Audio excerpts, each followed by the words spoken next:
Welcome to Radical Feminist Perspectives. Today we're going to hear about Of Woman Born by Adrian Rich, and we're going to have it discussed by Sheila Jeffries and Anna Julia de Lisio. So over to you, Sheila and Anna Julia. Thank you, Jo. I'm delighted to be speaking with Anna Julia de Lisio today about this book, which I think she suggested because it's so important in discussions amongst younger women, particularly in the Spanish-speaking community at the moment. Now, Anna Julia is the founder of Radfem Berlin and of Radfem Books, which is a publishing house in Germany. And she's also a writer and a journalist. Now, I'll just say when I first came across this book, and I think Anna Julia will tell you about it in a moment, when she found it. The book was first published in 1976. And I didn't read it then. I think perhaps that's because I was not particularly interested in motherhood at the time, as most lesbian feminists I knew were not. And so the copy I have is from 1991. I got the book so that I could teach it because I realized it was a really crucial issue for feminists and I needed to teach it. So I didn't read the book really until quite a bit later. What I'm going to do is start off with a biography of Adrian Rich. Now, Adrian Rich was a very successful poet in the US before she became a mother of 3 sons in the 1950s. And she later became a famous lesbian feminist poet and theorist. Her father was a pathologist at Johns Hopkins University Hospital, and her mother was a concert pianist and composer. She married an economics professor at Harvard, and she led the life of a woman of huge talent, trapped in the role of an academic wife. She played only a supporting role in the life of her husband, which of course was enormously frustrating for a woman with such talents. She was diagnosed with rheumatoid arthritis at the age of 22 and was using canes and wheelchairs by the 1980s. This limited her mobility in later life and was related to her death at 82 in 2012. Now, in the 1970s, she was part of a network of very significant radical feminist theorists that included Mary Daly and Janice Raymond. She supported her friend Janice Raymond in the writing of Janice's groundbreaking book, The Transsexual Empire, which was the first and for decades the only thorough feminist critique of men's sexual practice of transvestism, and that was published in 1979. Even when the transvestites' rights movement became influential and aggressive, she did not repudiate her support for that book. And as a result, when Rich died, transvestites' rights activists protested and wrote furious screeds about her simply because of her support for Raymond and her book. So sort of the situation had changed. By the time she died, it was seen as horrifying that she had ever supported Janice Raymond in that very important book. However, Adrian and other radical feminists in her circle parted ways in the early 1980s at the time of what have been called the feminist sex wars. The feminist sex wars were about pornography and sadomasochism, and the BDSM, as it's now called, which is a practice in which some women seek to cause actual physical harm, pain, and psychological harm to other women for sexual satisfaction. Radical feminists supported what was referred to as the Dworkin-McKinnon Ordinance. As these two feminists, Andrea Dworkin and Catherine McKinnon, put it together. So it's called the Dworkin-McKinnon Ordinance.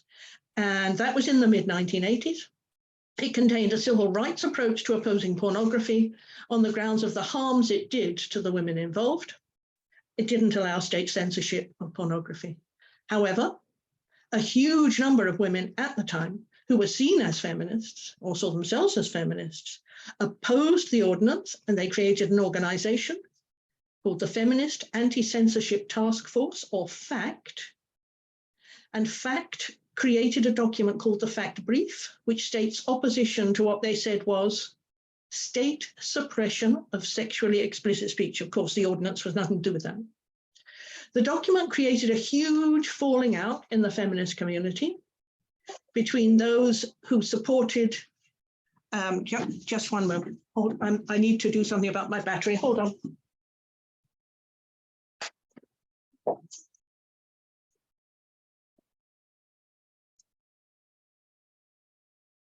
Sorry about that. So there was a huge division and women really, really fell out.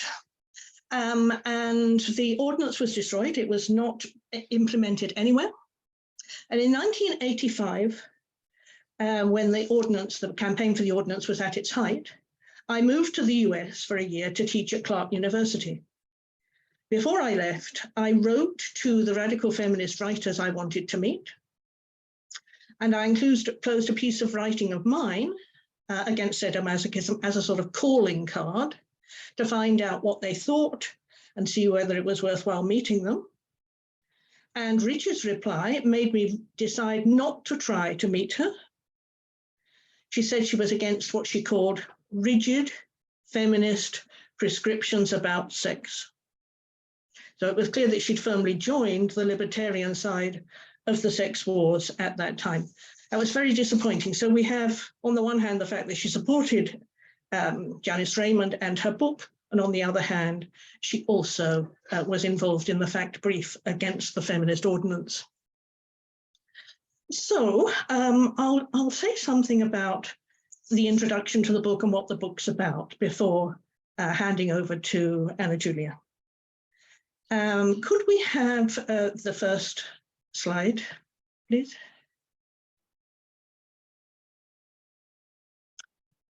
Right, now I think this quote is crucial to what the book is about.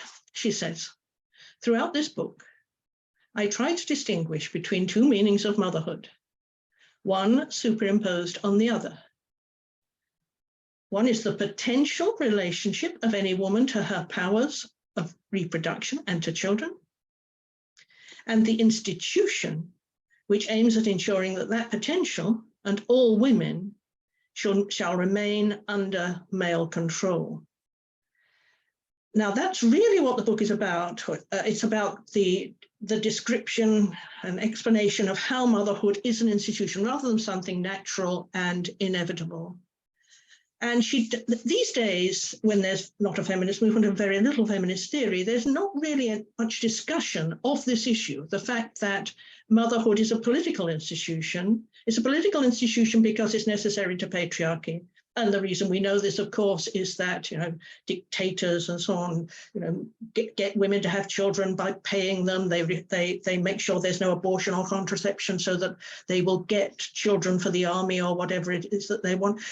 Motherhood is crucial to patriarchy. Control of children, I would see control of reproduction as the very basis of the institution. So motherhood is created as an institution by patriarchy, obviously through religion, through medicine, through custom, and so on. There's a history to motherhood, there's a sociology to motherhood, there's a politics to motherhood. So that's really what the book is about and what the book is telling us. And I think at this point, I'll hand over to Anna Julia to tell her about when she came across the book and to look at chapter 1. Yes, thank you, Sheila, for the introduction and for the invitation to talk about such topic, especially because last year we, together with other radical feminists, we had an open discussion about motherhood in the Spanish scene, let's say, and this brought a lot of backlash on us, so much that it lasted for weeks, even months, and an article was written about us, saying and accusing us of being against mothers and against motherhood as an institution, like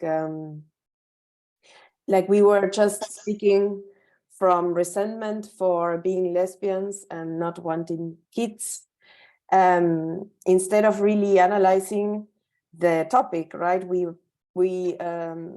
used text from different authors, and this is when I came across this book. There is, for example, one of the phrases at the beginning of the book that it's really important. This is why I will read it now. It says, "Yet from birth, in most homes and social groups, we teach children that only certain possibilities within them are livable. We only recognize certain others as human."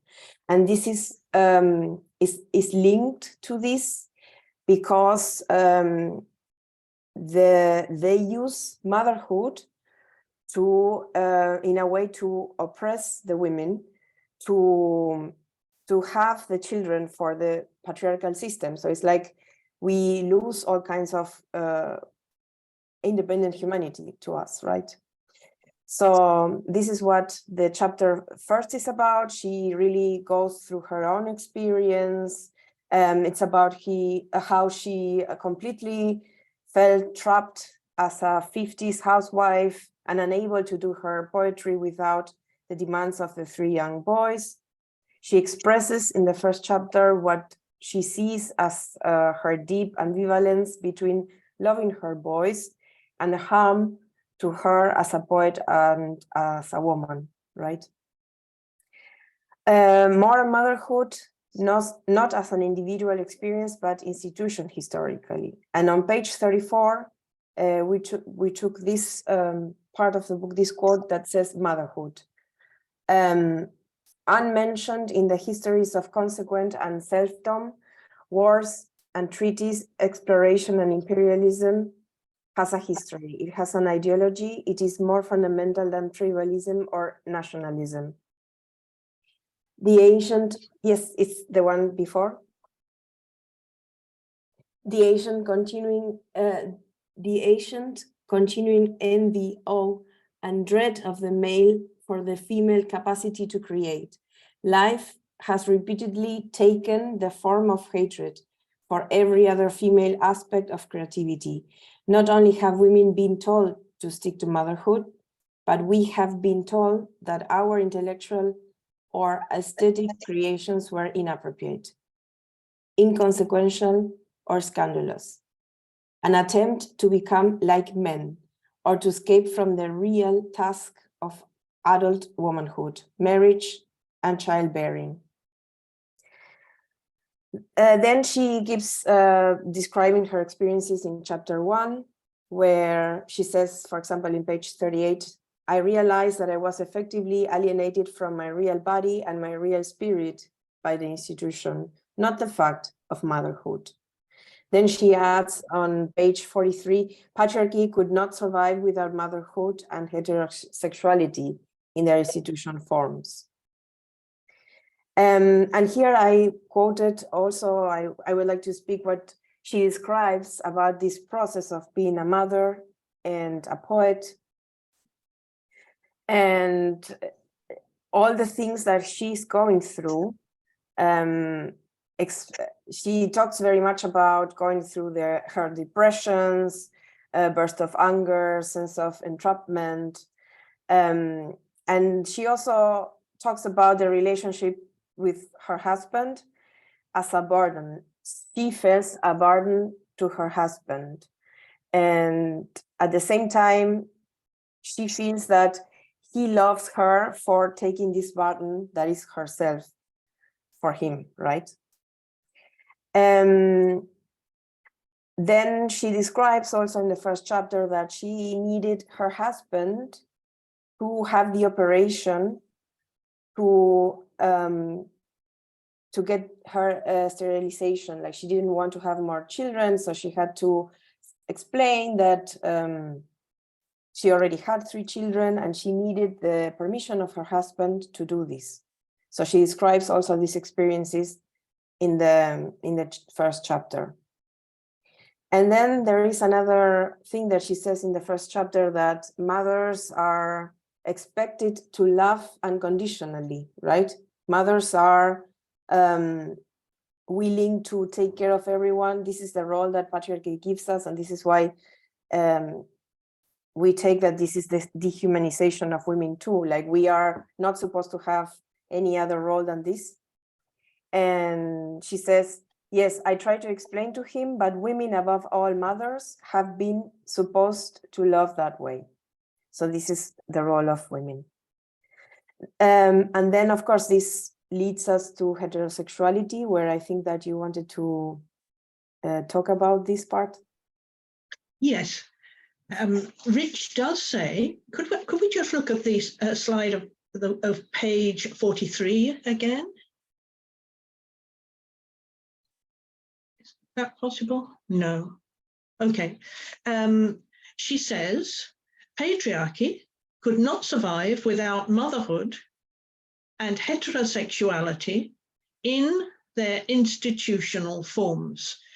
So Adrian Rich is really, really important for introducing us to this concept of the institution, showing how things that have been seen as matters of personal life and has nothing to do with politics are actually political institutions constructed to service patriarchy and maintain patriarchy, even though they're not experienced like that on a personal level by the women involved. Adrian Rich wrote poems as well as this book, but her most famous essay, I think much more famous than this book, and which has had a great deal of influence on feminism, is a paper that she published in the feminist journal Signs in 1980 called Compulsory, Heterosexuality and Lesbian Existence. And in that, she explains that heterosexuality wasn't simply a sexual orientation, but it was an institution. It was the foundation of male domination, and it was forced upon women by a variety of means, including absence of any mention of lesbianism in literature, feminist theory, and so on. So there was no alternative offered to women, even within feminist theory at that time.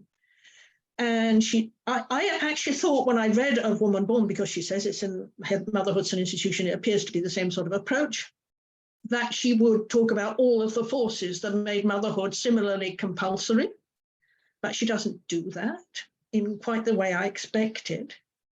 I think that we could, all of us here today, have a very good go at a list of all those forces, because all women experience the forces that try to cause them to become mothers.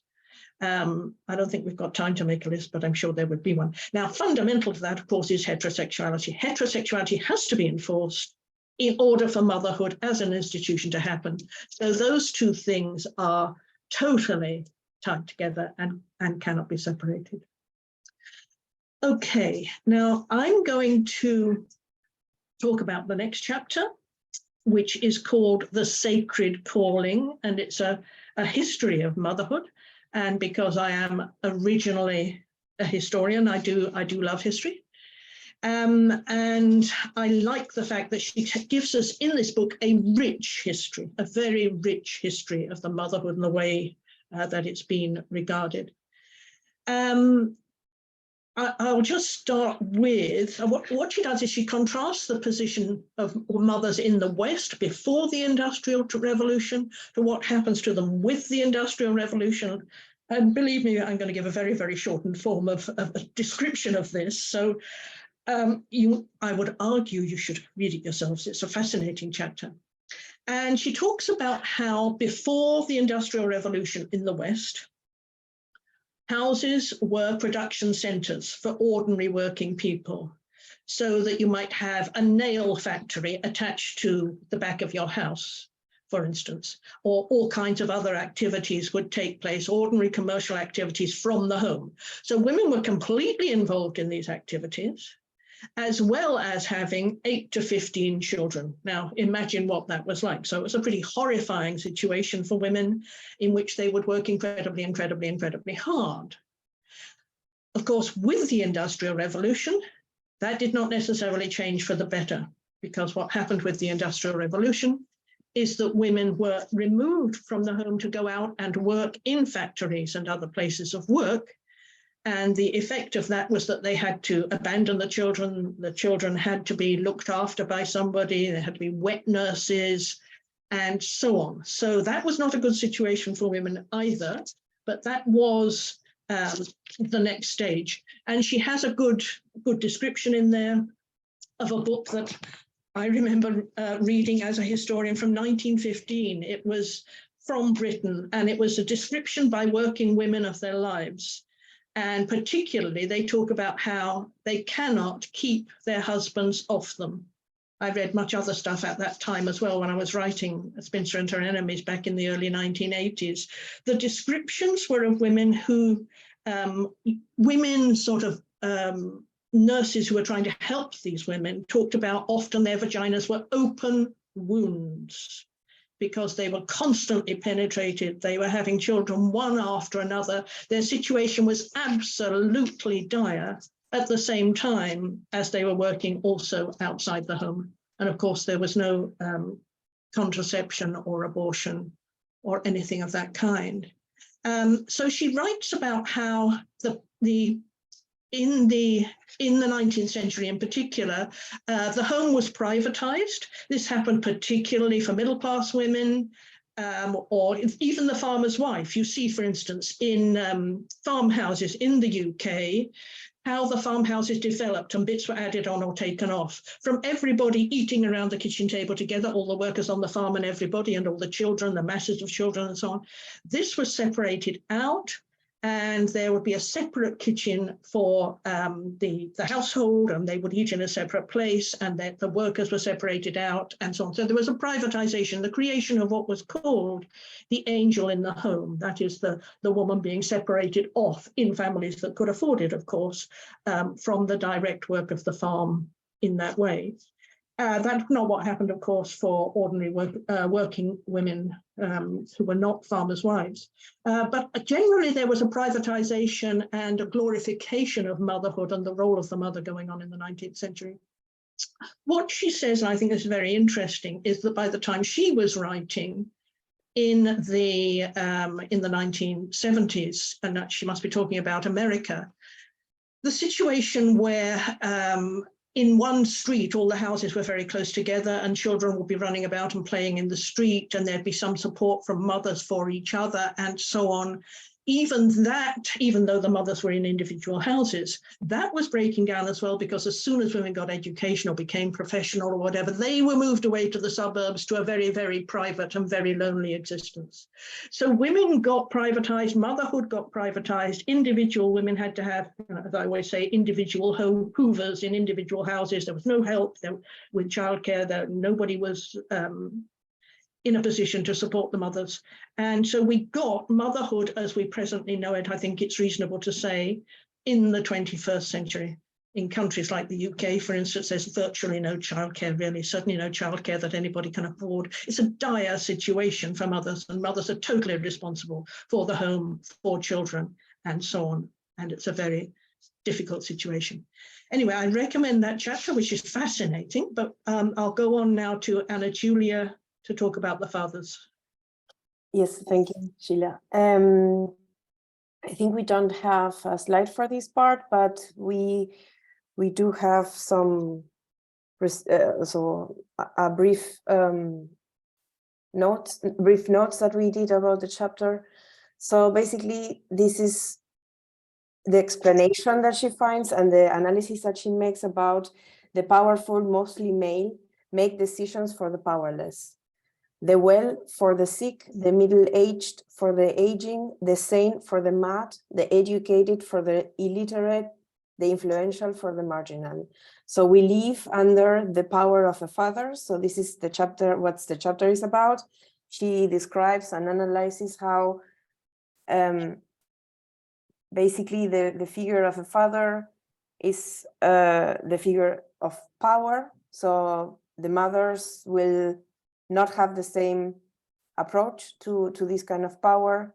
And she describes, for example, in this part of the book, that under the power of the fathers, and I have only to so much of privilege or influence as the patriarchy is willing to accept to me, because of course, when she was in a heterosexual relationship, all the power that was conceded to her or was given to her was through the men. And she explains this, she realizes about this and says, and only for so long as I will pay the price for male approval. Until now, a primarily masculine intellect and spirit have dominated in the interpretation of society and culture. Whether this interpretation is carried out by males or females, fundamentally masculine assumptions have shaped our whole moral and intellectual history. The cross-cultural global domination of women by men can no longer be either denied or defended. Patriarchy is the power of the fathers, a familiar social, ideological, political system in which men by force, direct pressure, or thought, ritual, tradition, law, and language, customs, etiquette, education, and the division of labor determine what part women shall or shall not play, and in which the female is everywhere submit under the male. So here she very much specifies the power and the power structure. And then if you would like to, we can go on to the chapter 4. I think for chapter 4, we have a slide. I think it's the next one. Yes. Thank you, Joe. So it says the human species is dependent on maternal or adult care in infancy much longer than any other animal species, and in creating a situation in which they could nurture and rear infants safely and effectively. Women became the civilizers, the inventors of agriculture, of community, some maintain of language itself. So here is the chapter number 4 is about primacy of the mother. In this chapter, she kind of make an analysis whether there has been a matriarchy or not. She's also discussing what is the difference between matriarchy and matrifocality, and why she thinks that these two are not the same. She also explains the different things about the history found, the mother goddess, the figures as an ancient civilizations.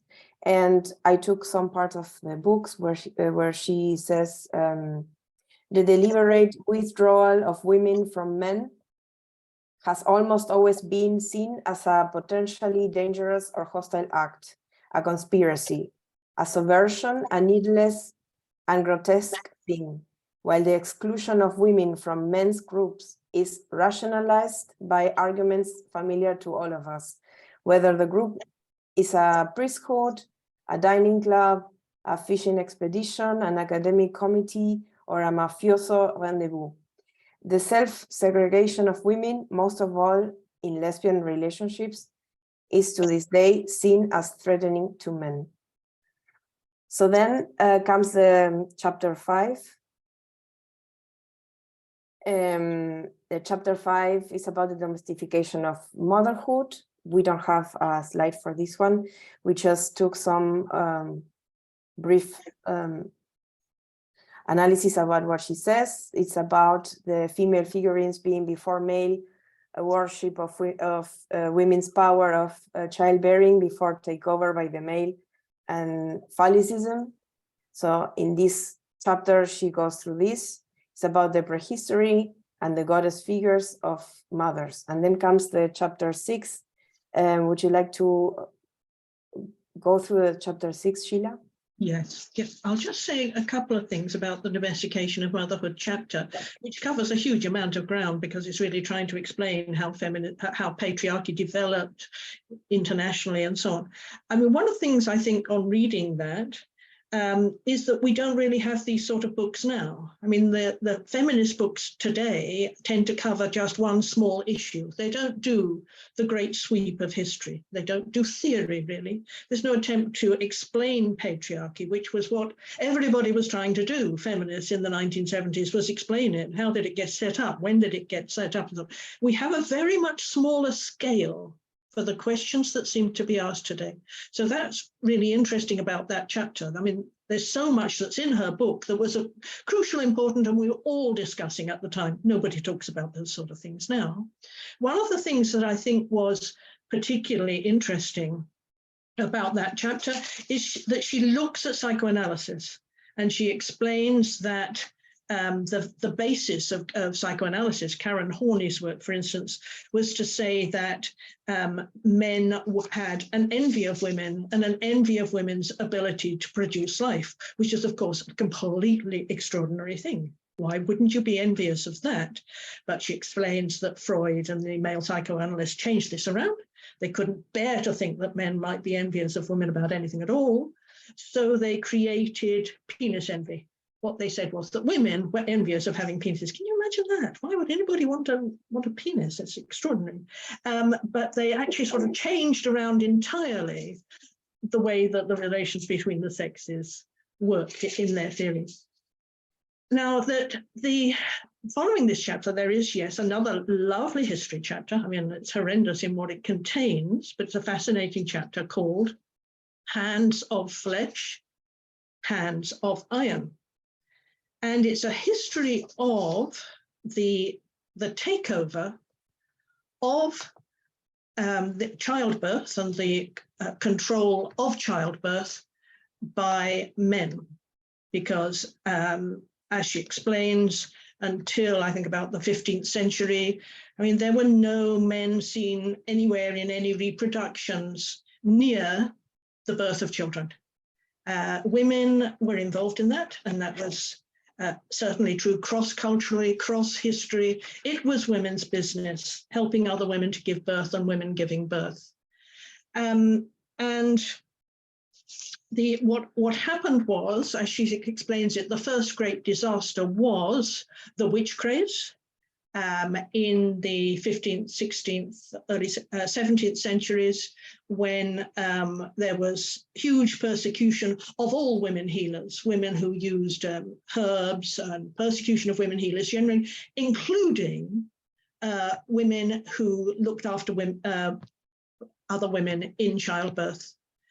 And the history of the way that men then took over childbirth, gynecology, is of such fascination to feminists, of course, that in 1977, a year after Rich's book, there is Gynecology, which is Mary Daly's wonderful, wonderful book, which she made a whole book from that title, although she had a slash between the gyn and the ecology, to show how important the history of gynecology was, the control of women and the control of childbirth. So women healers were generally persecuted and pretty much disappeared during the witch craze.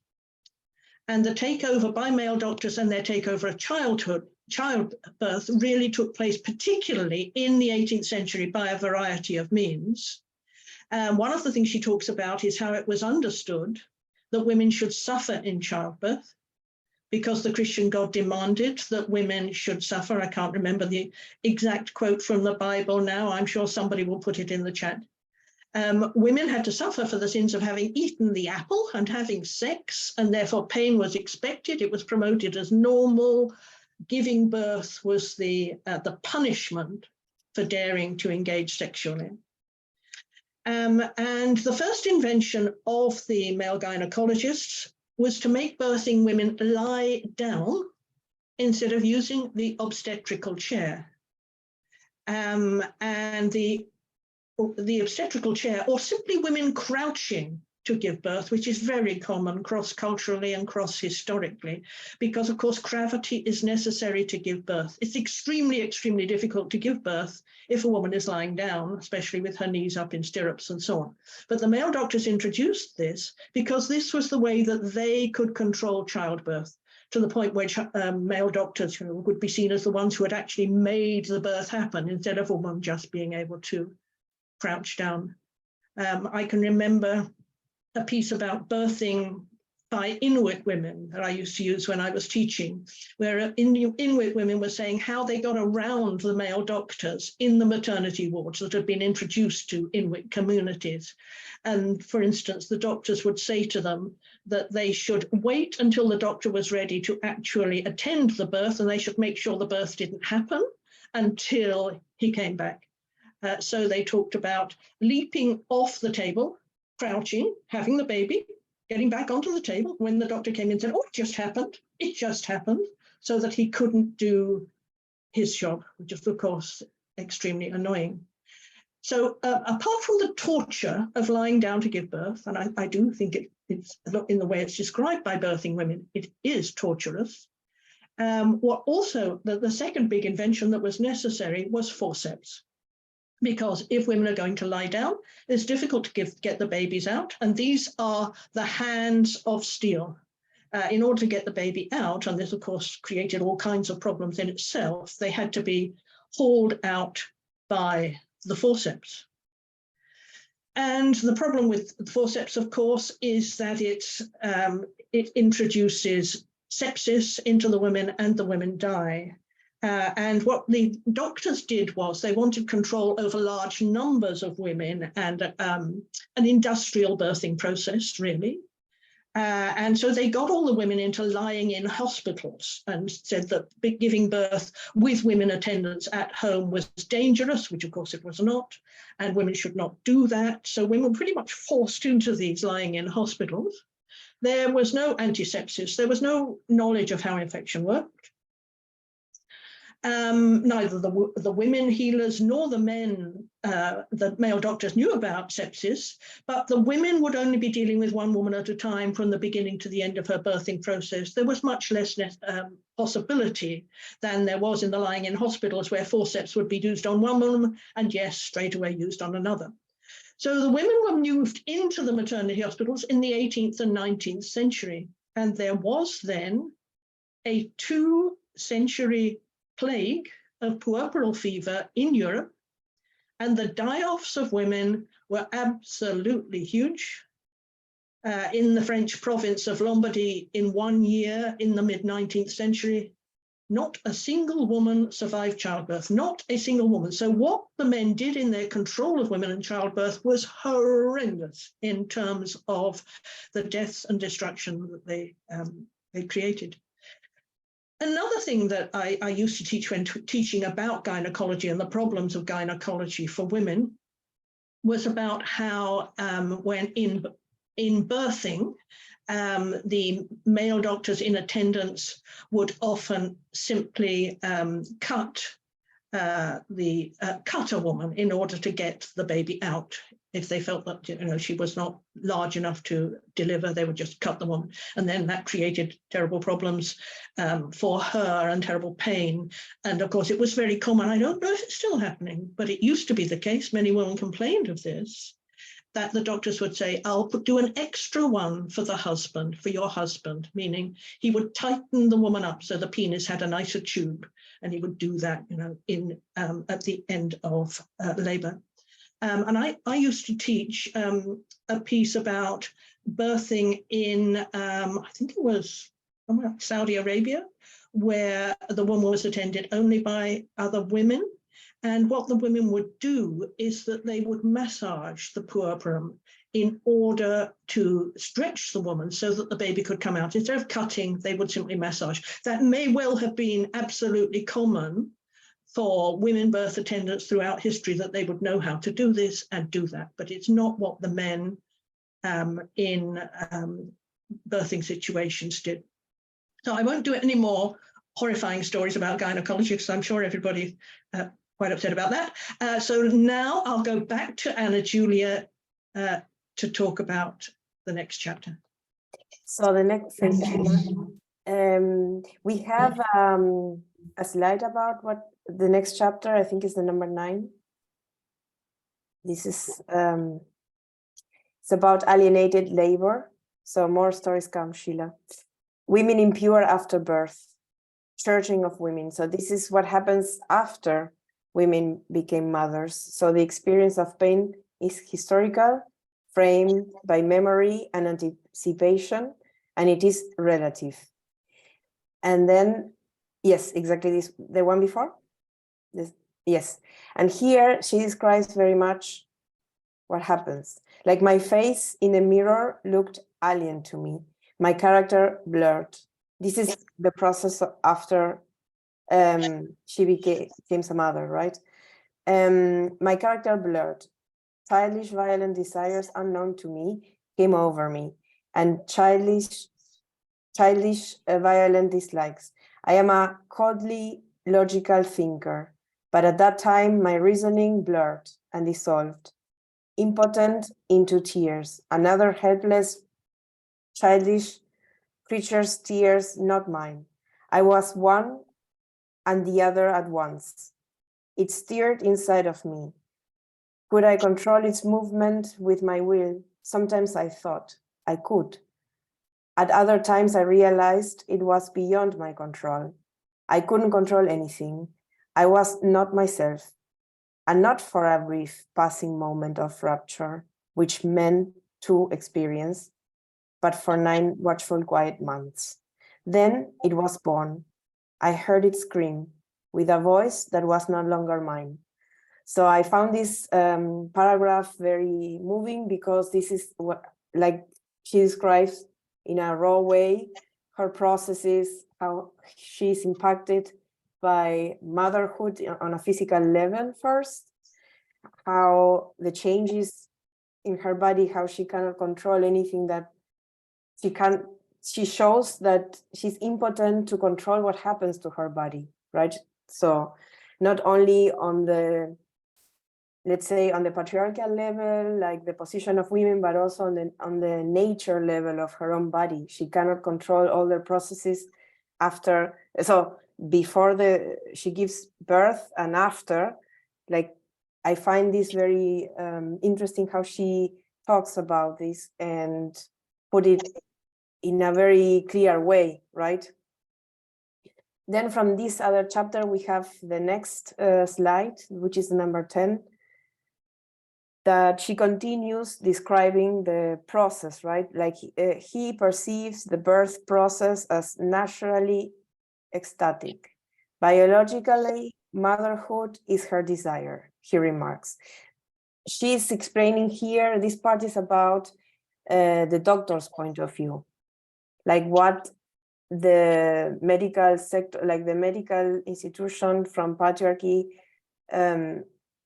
talks or explain about motherhood and what is their point of view, right? This is what she feels. She describes this, right?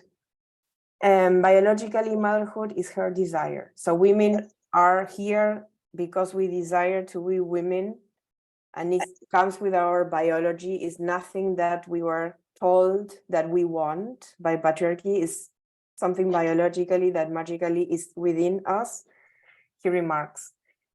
And at one point, varium et mutabile semper femina, but never more so than in childbirth. For him, childbirth is a woman's glory, her purpose in life, her peak experience. Remove fear, reinforce ecstasy, and childbirth can be natural. That is, virtually without pain. But the male obstetrician is still in control of the situation. So this I found very, how can I say, very clear how the patriarchy uses the biological bodies of women and reality of women to bring us into some other product that feeds their system. And I think that in this paragraph, it is shown very much to the point and clear. And I could move to the next chapter, which is the 8th, if in case you want to add something to the 7th. To 7, yes, I remember when I was writing my book, my sort of feminist atheist manifesto, Man's Dominion, which came out in 2012, and I was looking at the anti-woman practices in the main monotheistic religions, which is Judaism, Christianity, and Islam. And I see them all as very, very connected, of course, and their traditions are very much the same, if not exactly the same, in the hatred of women. And one of those traditions, and Adrian Rich does mention it, is the churching of women. In all three religions, women have to be cured of their impurity of having bled and of having babies. I mean, in some of those religions, like Judaism, in the more orthodox varieties, they have to be sort of cleansed after every menstruation with a special bath. But certainly after having babies, which made them incredibly impure, women had to be churched. So in the Christian religion, they have to go into the church, and the vicar or whatever does a little ceremony to make them reasonable members of society again, instead of an incredible celebration of this extraordinary thing that has been achieved by this woman. They have to be made not impure. So I thought that was really interesting. But yes, do carry on if you have something to say about chapter 8. Not much about chapter 8. It's about mothers and sons. This chapter basically talks about the sons and the mothers and the possibility of homosexuality in men. So that here is discussed a little bit if men are very attached to the mother, if this turns into their male homosexuality. So I think there is only one quote here: as long as society itself is patriarchal, which means anti-maternal, there can be enough mothering for sons who have to grow up under the rule of the fathers in a public male world, separate from the private female world of the affections. So this is, I think we have more to say about chapter 9, 10. So if you think it's okay, we can directly go to chapter 9 about motherhood and daughterhood. Yeah. Yeah. Is it possible, Joe, to put up the slide that's got page 218? It's number 7. Yes. Yes. It says slide number 7. Okay. This one. Yeah. Yeah. I think this chapter, I think it's been generally seen by many commentators, chapter 9, Motherhood and Daughterhood, as the most fascinating chapter of this book. Really what the chapter asks is, what does it mean to be born female of a member of a subordinate class who is then supposed to be your mother and bring you up? What transfer happens? What is the politics of that situation? I know there's other stuff in the book about what happens to boys in that situation as well. They, of course, have to repudiate the mother in order to be boys, and that's important in psychoanalysis and so on. But feminists in the 70s talked about what happened to girls. How did girls manage to repudiate their mothers and transfer all of their attention, as they had to do in heterosexuality to a man? So if we look at this quote, I think she writes quite beautifully about the relationship between a daughter born of woman. The first knowledge any woman has of warmth, nourishment, tenderness, security, sensuality, mutuality comes from her mother. That earliest enwrapment of one female body with another can sooner or later be denied or rejected, but it is at the beginning the whole world. Of course, the male infant also knows tenderness, but we'll put that aside from it because we're talking about what happens to girls from a female body. But institutionalized heterosexuality and institutionalized motherhood demand that the girl child transfer those first feelings of dependency, eroticism, mutuality from her first woman to a man, if she is to become what is defined as a normal woman. That is a woman whose most intense psychic and physical energies are directed towards men. So really what she's asking is, how does a woman in the underclass rear another woman to be part of that underclass? And how does that affect the relationship and the love that's possible between women and their daughters? And I think in the 70s, we used to talk a great deal about how angry we were at our mothers because our mothers saw their task as to neuter us and reduce our possibilities so that we could be fitted into male supremacy and so that we would love men. That was the job of the mothers. And I remember my mother doing it to me once at the dinner table when I said I was getting the two men living in my flat, one of them a boyfriend, to move out. And I wasn't going to have men living with me again. I'm not sure I exactly said I was going to be a lesbian, but maybe. I said I might become a lesbian. And she said, life will be very difficult for you. You can't possibly do that. If you're not with a man, life will be impossibly difficult. So she thought she was protecting me by telling me I mustn't do this, by actually clipping my wings. So the relationship of mothers and daughters is extremely problematic. And we used to talk about how once we became feminists, we understood our mothers. We forgave our mothers because we knew what the restrictions were upon their lives, being sort of prison warders in their relationship to their daughters to make them fit in was a very, very difficult task. And what had happened to them? And one of the things that I think would be interesting to think about in the future is what does intergenerational trauma mean for women? Women have been traumatized, they give birth to daughters who will be traumatized, and this is carried on, but it's not talked about in terms of indigenous communities and so on. We talk about intergenerational trauma and it's very serious, but I've never seen it related to women and girls and how the trauma being in the underclass and what happens to us is passed on. I think you want to say quite a bit about that as well, don't you, Anna? I think we don't have so much time. Shall we move on to violence and the maternal? Okay. And then or abortion directly? What would you prefer? Because I know that you would like to. Can we go to the abortion quote, which is page 269? Yes. It's the slide number 12. This, yeah. This one. It's the violence, the heart of maternal darkness. No free woman with 100% effective, non-harmful birth control readily available would choose abortion.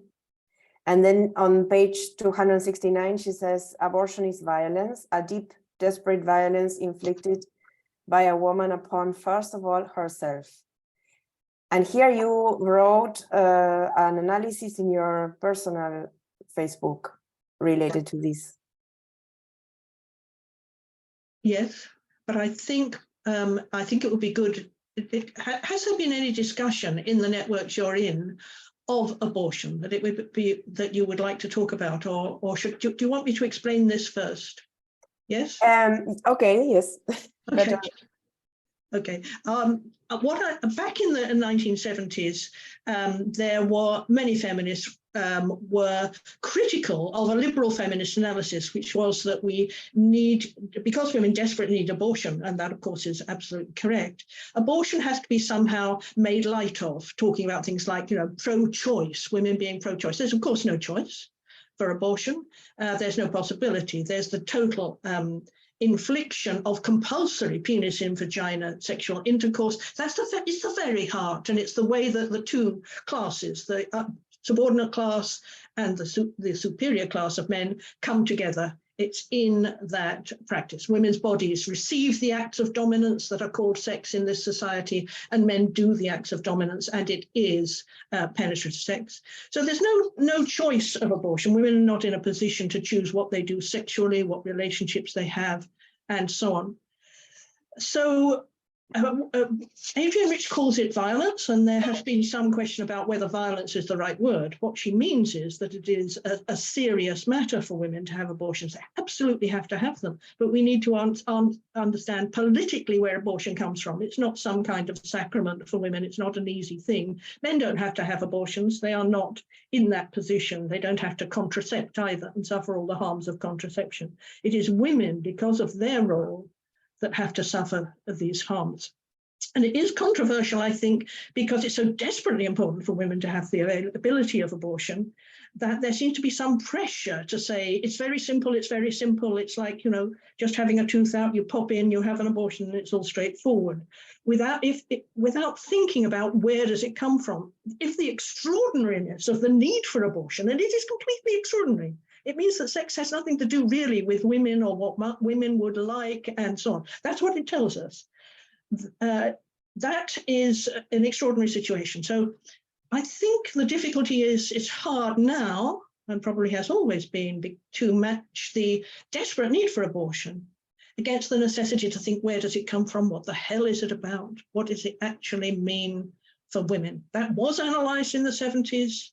I don't see it analysed now. We're just all supposed to talk about how crucial abortion is and that actually it's a fairly straightforward thing. And it is not always straightforward. So I think that's what I'd like to say about that. Yes, and also we are always, for example, in many countries that women have, let's say, some kind of bureaucratic access to abortion, it's still like the state has to forgive us, give us the permission, make us think 3 days about having an abortion. Like there's a whole process that we still have to fulfill before getting an abortion. So it's also, even though, let's say that we say that women can choose to abort, we are still under all of these bureaucratic, patriarchal things to get there. So I think that in connection to this, I would like to read something from the chapter 10, so we don't leave anything aside, that says, because it's connected, it says the pressure on women to fulfill their conjugal duties deserves a chapter of its own. In the history of rape, husbands have used many kinds of pressure beside brute physical force to get the use of their wives' bodies. So if men are using our bodies through all kinds of means, then it puts in perspective what abortion means, right? But of course, I mean, as she describes, is also something that needs to be more talked about, what it means to women. And then it says, for example, that this was also used in Japan, and well, she names different things. She talked about the birth control pills that were, for example, in Japan, made virtually unavailable to have more population. Like this is completely linked to our oppression. And then we have the afterward slide. We have 2 more minutes, if we should go through this. Would you like to go through the afterward slide? Yeah. It's the 14th.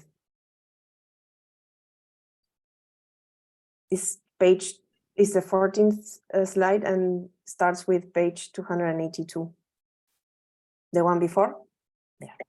Yeah, I put this in because I wanted to show how back in the 70s we talked about how could motherhood be different. We had all kinds of thoughts about that. And Adrian Rich says, I've seen the issue of motherhood grow from a question almost incidental to a theme, which now seems to possess the collective consciousness. Various writers have called for a new matriarchalism, for the taking over by women of genetic technology. I think that was a mistake at the time. Nobody was asking for that now. For the insistence on childcare, communal child raising, I think very important. The return to a village. Hillary Clinton seemed to be into this one, in which women could be integrated and so on, the rearing of children in feminist enclaves. So we thought about how to do it differently, and that's not really happening now. Can we have the next one? Because Anna wants to speak about that. Yes, the chapter 10 we find very important because it says this quote where it says, the changes required to make this possible reverberate into every part of the patriarchal system. To destroy the institution is not to abolish motherhood. It is to release the creation and sustenance of life into the same realm of decision, struggle, surprise, imagination, and conscious intelligence as any other difficult but freely chosen work.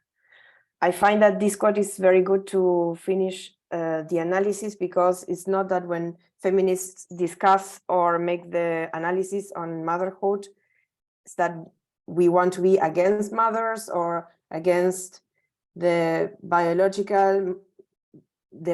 of women. Is not about that. It's that we have to analyze what patriarchy made out of motherhood for women, right?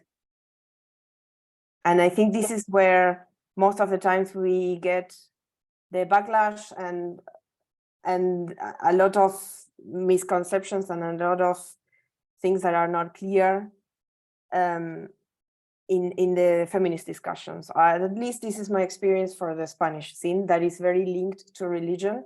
So I think that the fact that sometimes in different parts of the world or cultures linked to religion as a very strong base of society really affects the discussions, the feminist discussions about this topic. This is from my experience. I don't know what you think. Yes, I think that's right. Now, just to say at the end, what's extraordinary is this book is from 50 years ago, pretty much 50 years ago. Are we having these discussions now about this tremendously important issue? No. Maybe we can start doing that again. New books would be good. That would be great. Thank you very much, Anna Julia. Thank you. Bye.